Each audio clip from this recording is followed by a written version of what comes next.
Sebelum kita lanjut ke reaksi lainnya, termasuk dari Prabowo dan ancaman hukuman yang diberikan, kita kenalan dulu yuk sama 9 tersangka yang sudah ditetapkan.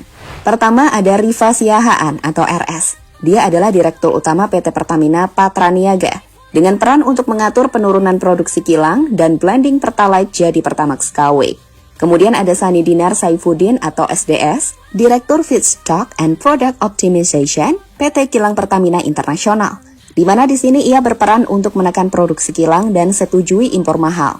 Selanjutnya ada Yoki Firnandi atau YF, Direktur Utama PT Pertamina International Shipping, yang memiliki peran untuk markup biaya pengiriman minyak impor 13 hingga 15%. Dilanjutkan oleh Agus Purwono atau AP, VP Feedstock Management PT Kilang Pertamina Internasional, yang berperan dalam koordinasi dengan broker atau impor mahal. Ada pula Maya Kusmaya atau MK, Direktur Pemasaran Pusat dan Niaga PT Pertamina Patraniaga. Dia punya peran sebagai otak blending BBM RON 90 jadi RON 92. Dan juga Edward Corne atau EC, VP Trading Operation PT Pertamina Patraniaga, yang berperan menerima perintah dari Maya untuk beli Pertalite dengan harga Pertamax, ikut blending, dan pakai metode pembayaran impor spot yang bikin harga lebih mahal. Dia ditangkap bareng Maya. Dari pihak swasta, ada Muhammad Kerry Adrianto Riza, Dimas Warhaspati, dan juga Gading Ramadan Jodo.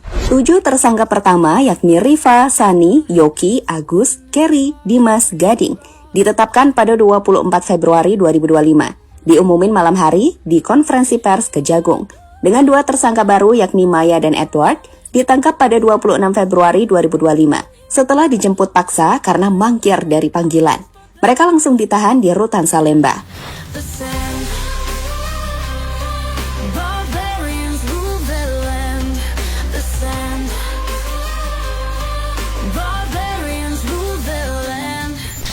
Melihat kasus korupsi yang menggemparkan Indonesia baru-baru ini, yang bahkan dapat dikatakan sebagai kasus korupsi terbesar dalam sejarah Indonesia, melewati kasus PT Timah, BLBI hingga Duta Palma.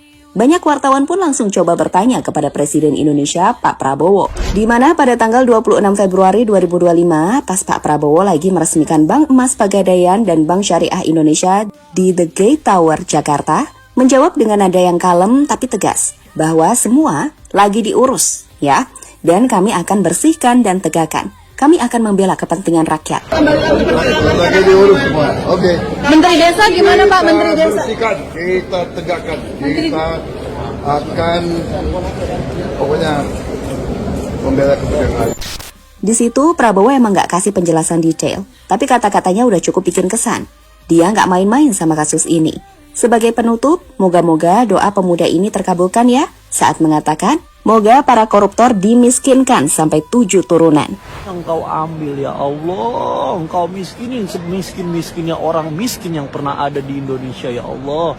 Cabut rezekinya, cabut kesehatannya ya Allah, cabut semua-muanya yang dia punya ya Allah, cabut kebahagiaannya ya Allah, kebangetan ya Allah, orang beli Pertamax ya Allah, mahal-mahal. Oh iya, soal hukuman kita masih nunggu. Tapi para koruptor terancam penjara minimal 1 tahun, maksimal seumur hidup. Namun dengan skala kerugian 193,7 triliun rupiah sampai 968,5 triliun rupiah.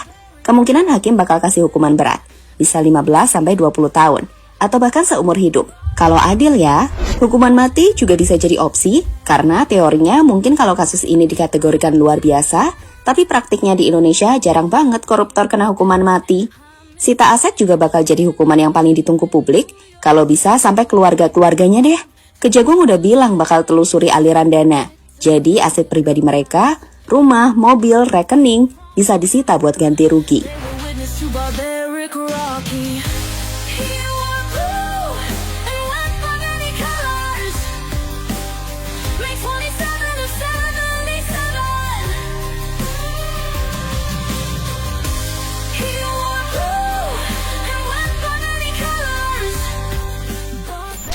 Pada akhirnya, kasus korupsi di PT Pertamina yang terungkap pada Februari 2025 ini bisa dibilang salah satu pukulan terberat buat kepercayaan publik terhadap data kelola energi di Indonesia. Dengan potensi kerugian negara mencapai 968,5 triliun rupiah dari periode 2018 hingga 2023. Skandal ini nggak cuma soal angka fantastis, tapi juga tentang pengkhianatan terhadap rakyat yang bergantung pada BBM setiap hari. Kira-kira hukuman apa yang layak buat mereka ya, para pengkhianat rakyat ini?